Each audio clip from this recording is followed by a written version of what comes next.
ஓசியா 7ஆம் அதிகாரம். நான் என் ஜனத்தின் சிறையிருப்பை திருப்பும் போதும், நான் இஸ்ரவேலை குணமாக்க விரும்பும் போதும், எப்பிராயீமின் அக்கிரமமும் சமாரியாவின் பொல்லாப்புகளும் வெளிப்படுத்தப்படும். அவர்கள் வஞ்சனை செய்கிறார்கள். திருடன் உள்ளே வருகிறான். வெளியே பரிகாரரின் கூட்டத்தார் கொள்ளையிடுகிறார்கள். அவர்கள் பொல்லாப்பை எல்லாம் நான் நினைவில் வைத்திருக்கிறேன் என்று அவர்கள் தங்கள் இருதயத்தில் சிந்திக்கிறதில்லை. இப்போதும் அவர்களுடைய கிரியைகள் அவர்களை சூழ்ந்து கொண்டது. அவைகள் என் முகத்துக்கு முன் இருக்கிறது. ராஜாவை தங்கள் பொல்லாப்பினாலும் அதிபதிகளை தங்கள் பொய்களினாலும் சந்தோஷப்படுத்துகிறார்கள். அவர்கள் எல்லாரும் விபச்சார கள்ளர். அப்பஞ்சுடுகிறவன் எரிக்கும் அடுப்பை போல் இருக்கிறார்கள்.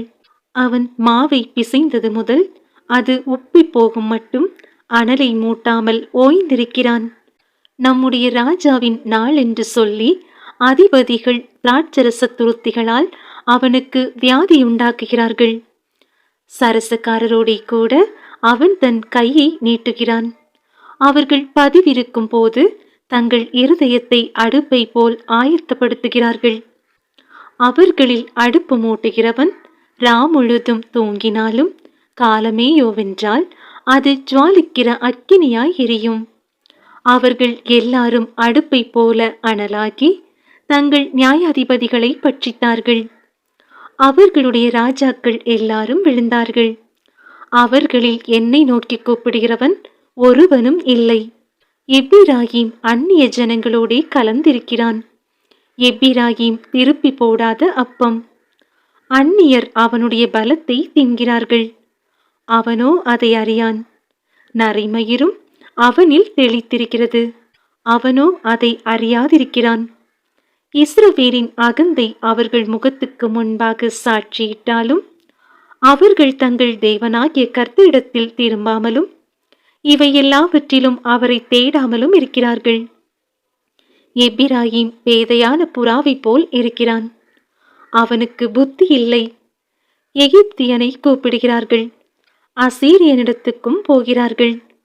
அவர்கள் போகும்போது என் வலையை அவர்கள் மேல் வீசுவேன். அவர்களை ஆகாயத்து பறவைகளைப் போல கீழே விழப்பண்ணுவேன். அவர்களுடைய சபையில் கேள்வியானதின்படியே அவர்களை தண்டிப்பேன். அவர்கள் என்னை விட்டு அலைந்து திரிகிறபடியினால் அவர்களுக்கு ஐயோ! அவர்களுக்கு கேடு வரும். எனக்கு விரோதமாக ரெண்டகம் பண்ணினார்கள். நான் அவர்களை மீட்டிருந்தும் அவர்கள் எனக்கு விரோதமாக பொய் பேசுகிறார்கள். அவர்கள் தங்கள் படுக்கைகளில் அலறுகிற போது தங்கள் இருதயத்தில் என்னை நோக்கி கூப்பிடுகிறதில்லை. அவர்கள் தானியத்துக்காகவும் திராட்சரசத்துக்காகவும் கூடுகிறார்கள். என்னை வெறுத்து விலகி போகிறார்கள். நான் அவர்களை தண்டித்தேன். அவர்களுடைய புயங்கள் திரும்ப பலப்படவும் பண்ணினேன்.